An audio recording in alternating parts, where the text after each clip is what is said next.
A close friend, though unnamed, of the White House tells the Washington Post, quote, winter is coming. Not Ned Stark in this case. No, not yet. But we still don't know who said this, but it sounds very ominous. The new concerns coming as the president officially announced White House counsel Don McGahn would be leaving the White House soon. So the biggest fear in the West Wing is that the president's legal team will not be prepared for a flood of subpoenas or congressional committee hearings, the potential for the start of an impeachment process if Democrats take over the House in the midterm elections.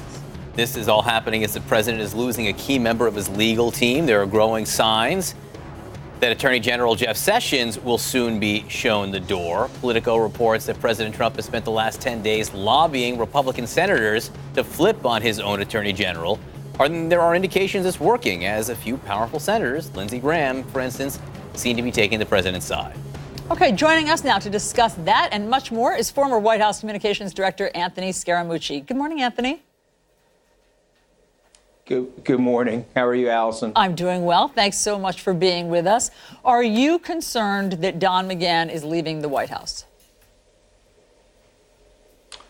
Well, I mean, I'm not concerned. I mean, these are like super high pressure jobs, and he spent I'd say 19, 20 months in the White House. He has a sterling record. I would ask your viewers to look at the Wall Street Journal editorial board piece this morning. I mean, he put together 32 appellate court judges. You've got 2 Supreme Court nominees, Kavanaugh likely getting confirmed before the end of this year. Yeah. And when you think about what Don did, it's an amazing achievement in that short period of time. Yeah. Listen, the question. Hold on, Anthony. I just want to leaving. clarify something. The question isn't does he have sterling credentials. The question is, are you worried that without him, something bad will happen in the White House? And the reason I ask, because you sound a lot more sanguine than some lawmakers. So let me just give our viewers and you some of the warning that top Republicans are issuing today. So this comes from Senator McConnell, Majority Leader, of course. He says, Don is the most impressive White House counsel during my time in Washington, and I've known them all. His departure from the White House, whenever that may be, would be a big loss for the Trump administration and the country. Senator Grassley puts an even finer point on it, to Donald Trump. I hope it's not true. McGahn is leaving as White House counsel. You can't let that happen. Why do they sound so alarmed? Well, I think in Senator Grassley's case, it really does have to do with the nominations to the judges. I mean, I'm not to use a baseball analogy, but he's an unbelievable scout in terms of picking judges. I mean, they've wholly and totally transformed the judicial system for the next generation, possibly more. It could be 30, 40 years. But specifically to the White House, I think the alarm bells go off every time somebody leaves and the president keeps chugging along. I mean, he's got a great situation happening now with NAFTA. Economy is booming. All of the statistics that you would look at in terms of judging a president have been phenomenally good. Yeah. What people are looking at in terms of the gossip, the intrigue, the internecine fighting.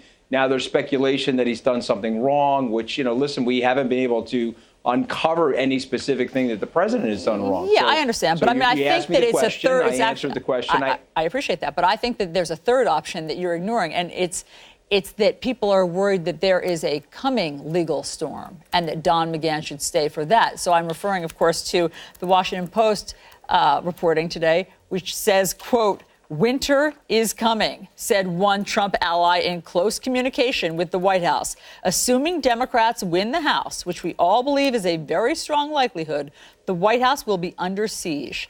But it's like tumbleweeds rolling down the halls over there. Nobody's prepared for war. Listen, I didn't last very long, but it was those sort of anonymous quotes and things like that that we used to find to be completely outrageous. So if I was trying to ignore it, Allison, you would never let me ignore it on your show. So let's talk about it. What is the winter that it's coming that the anonymous source is suggesting? That they're going to subpoena the president? That Michael Avenatti is going to have an opportunity to get the president to testify under oath? I suppose. About the Stormy Daniels situation? Let's and the midterms. Okay, so let's unpack hold on. There's a third thing. Let me unpack it for one third thing. And that if Democrats win the midterms and take the House, that there will be more investigations, more congressional committees, more questioning. Okay, so of the three things that we're talking about, the third thing would be the most concerning to me, because what will end up happening is, and I do agree with that, if the Democrats do win the House, they will tie up the administration in tons of investigations. And fortunately, that's the stuff about Washington that the American people really don't like.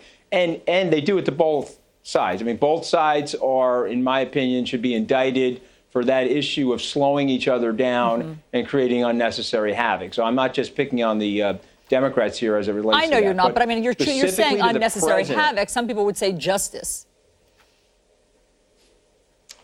Some people would say justice. I've seen the Miller Time placards. I obviously have a Twitter account. I know that there are people out there that don't like the president and they'd like to see the president removed from office. But what are they pointing to? He has to have done something criminal. He then has to have the House, 50% of them, 51% of them vote for it, and then 2/3 of the Senate. I understand. So we're not going full If impeachment. you guys think that's going to happen, no, I understand that. But if you guys think that, I don't think that impeachment is going to happen to the president. Are they going to try to hobble or cripple his administration? They absolutely will. The Republicans tried to do that to President Clinton in the second term of his White House. Okay, and so I think but the question is, I'm just speaking as a typical American. Go ahead. The question is the White House nonsense, Allison? I know. I'm so sorry for this satellite because we're not in the studio together. I know it sounds like we're talking over each other and we don't mean to. But the point is the White House prepared for that? By getting rid of Don McGahn, is there a sense that they are sort of, whistling Dixie while all of this unfolds around them, and that the president and his aides are not worried for winter coming?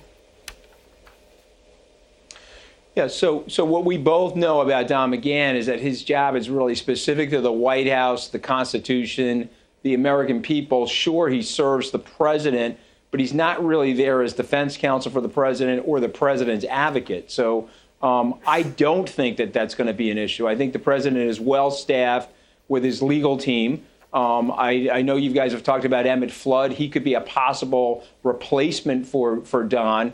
He's got close ties to the Democratic Party, and he's an incredibly bright guy. And so as much as I like Don McGahn, and I think he's very, very talented, there are other people inside the president's roster, if you will, that he could pick from that could replace Don McGahn. Are they going to do as good of a job on judicial appointments?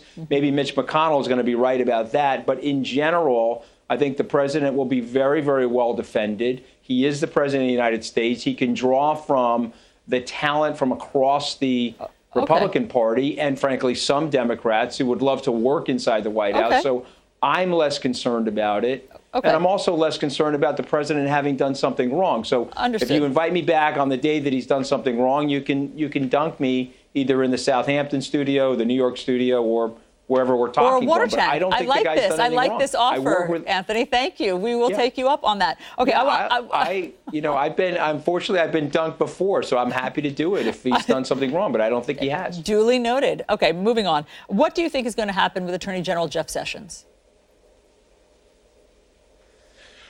That's a tougher one, Allison, because I think the president's super sore at the Attorney General. The Attorney General, I think, is trying to do a good job. I like Attorney General Sessions. The recusal is really the thing that the president's most sore at. Had Attorney General Sessions not recused himself from the investigation, I don't think there would have been this bee swarm around him. Right. So my guess is that you're at the point now where if the president is flipping senators, Attorney General Sessions is probably going to get let go as a result of that. Now, am I okay with that? It's up to the president. At the end of the day, the president is making these personnel decisions. He asked me to come and serve. 11 days later, I was told not to. He's the president of the United States. It was an honor to serve for the 11 days.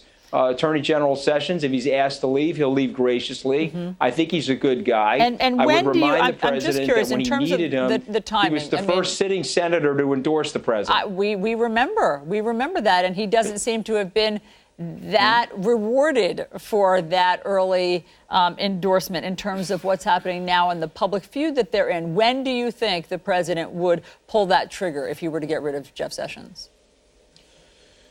I mean, the speculation is that he would pull the trigger after the midterms.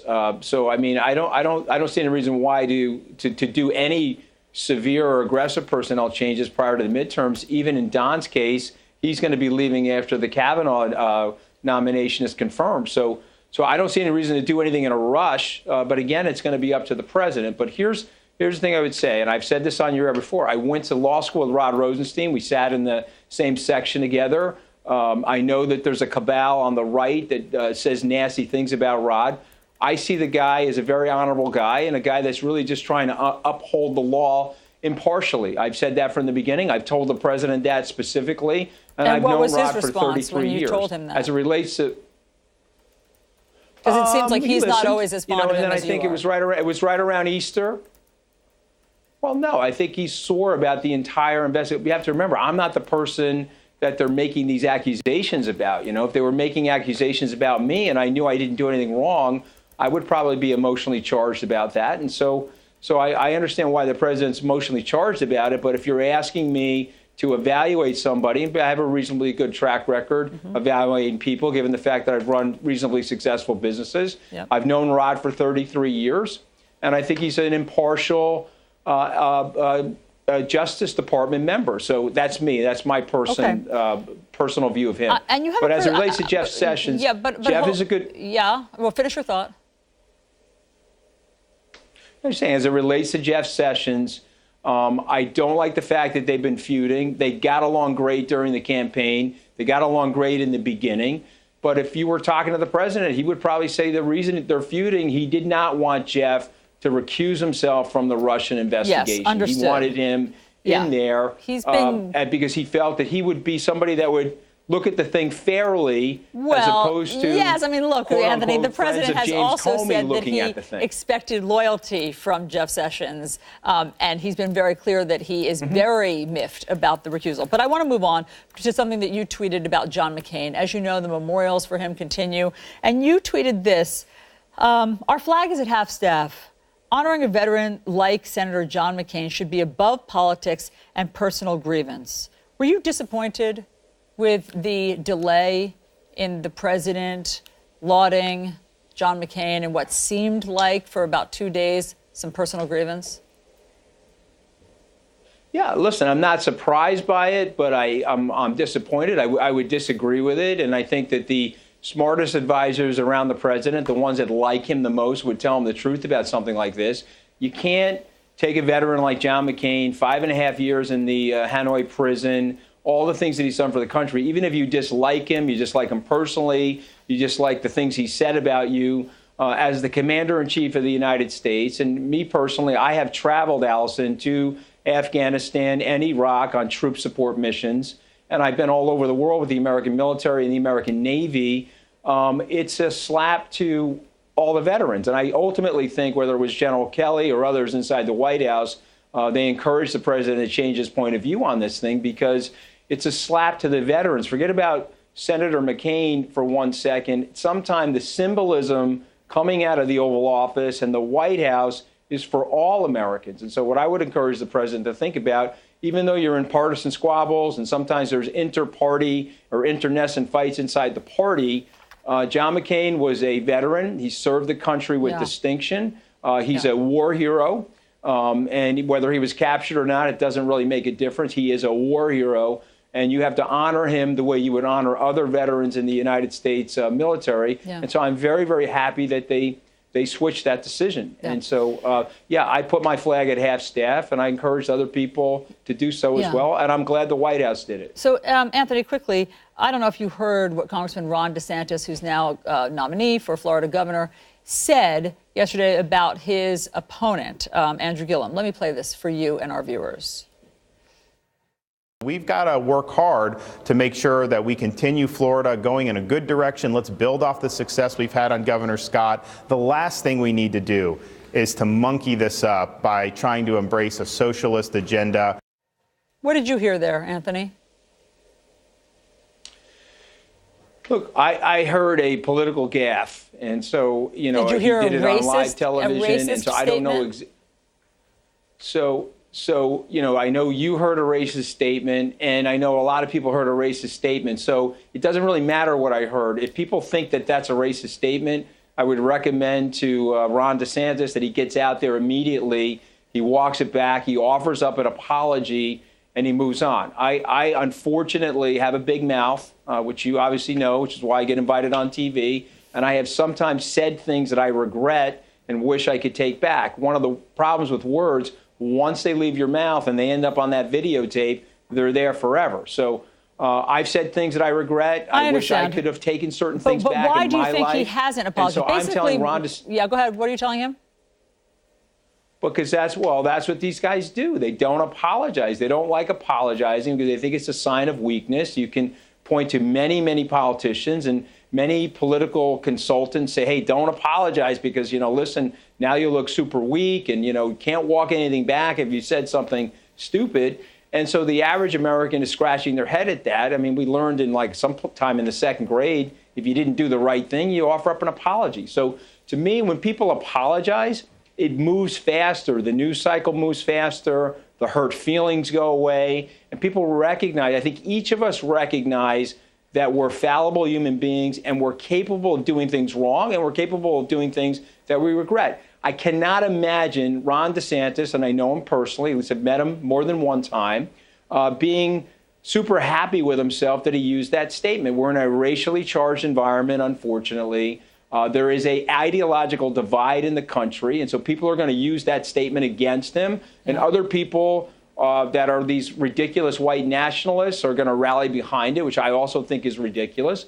And so I would like him to walk it back and move forward. Let's make the battle in Florida about ideas, Allison, and where Florida is going over the next 4 years, as opposed to this sort of nonsense. Anthony, do you think that there's something about President Trump's loaded racial language that gives a pass to some of his supporters or candidates like this?